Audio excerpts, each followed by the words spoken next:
Suna shiga ciki ya ma direba alamar su tafi kawai, ta waro idanunta waje cike da tsoro. Ina za mu tafi? Shiru kawai ya mata tare da sanya wayar shi da ringin a kunne. Yaya Alema, ki buɗe min side ɗina ta backyard, ina zuwa yanzu.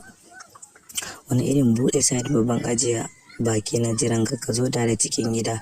Suwa suke jira na? Yan uwa mana, kana tambaya ta? Yaya ki ce musu an kira ni aiki please. Zan zo da my wife, don't tell ajiya please. Wacce matar ta faɗa da sauri tana barin cikin mutane tare da nufar side ɗin nashi da ke gidan. Baban ajiya, kana da hankali kuwa? Ya bari ta tare yanzu daga ɗaura aure yau ko da ko musu ya me za ku yi mata? Bari dai in iso zaki ga me zan yi. Ni dai find food for me. Don Allah ka komar musu da yarinyan, kar ka fara yin aka. Kit ya kashe kiran ya zuwa mata ido, ganin tana juya kai. Don Allah ka saya, kar ka tafi da ni. Haba, wani irin rashin kunya ne aka? Dage gira ɗaya tare da mata kallon bana jin yaren matan banza. Kiran Ahmad ya bashi umarnin su wuce kawai, direba ya kai shi gida. Daga NDA suka rabu, direba kawai ya wuce da shi Malale.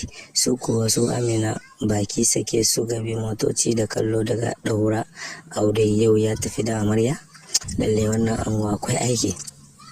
Anti Maryam suka faɗa ta ce su yi shuru kawai, ta san me za ta faɗa kafin su dawo. Ahmad ta kira ta tambaye shi ko bariki suka tafi, ya ce amma oga ya yi Malali. Ajiyar zuciya ta yi, ta ce Tom ta san dole ya dawo da ita, sai dai tana addu'ar Allah ya sa a dawo da ita da wuri. Bai komai kanta ba, yana kallon yadda ta ɗaure fuska, ta yi kicin da fuskar tare da turo bakinta mai kyau. Ya yi murmushi tare da shafa goshinki. Duk wayan amarya sai an sha manta, ya faɗa a hankali.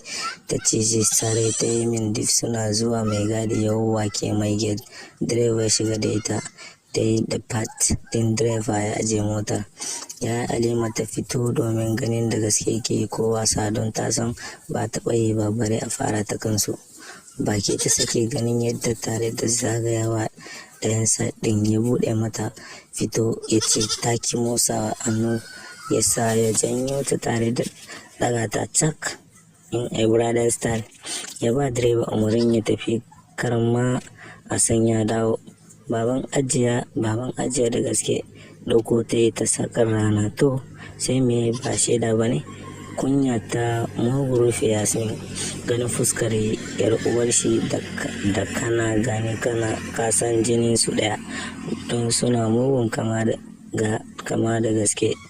Ta sunne kanta cikin kirjin shi cike da kunya. Please ka ajiye ni, ta faɗa, idanu tana cikowa, ta kasa ɗago ido.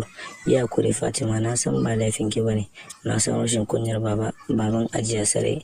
Wallahi ka mayar da ita kafin in turo maka su yaya a wasu tuge ka. No my sister, na san ke ce za ki rufe min asiri, please ki ce ban da ba kawai. Ya wuce ya bar ta baki a sake. Ta dafe kai na bone kare ya illata musu yan, don tana ango yarinyar ta ka tare da ita, gashi kuma tsohon tuzuru. Komawar ta yi cike da mamaki a ganin kanta. Suna shiga tafkeken falon ya sauke tare da kulle kofar ya shiga ciki. An bi shi tare da cire malum din ya ajiye akan kujerar tare da cire link din sai yana wani murmushi, domin ya san zai sha kayan amaryarsa. To jama'a sai mu da ku a part 3 a part 2.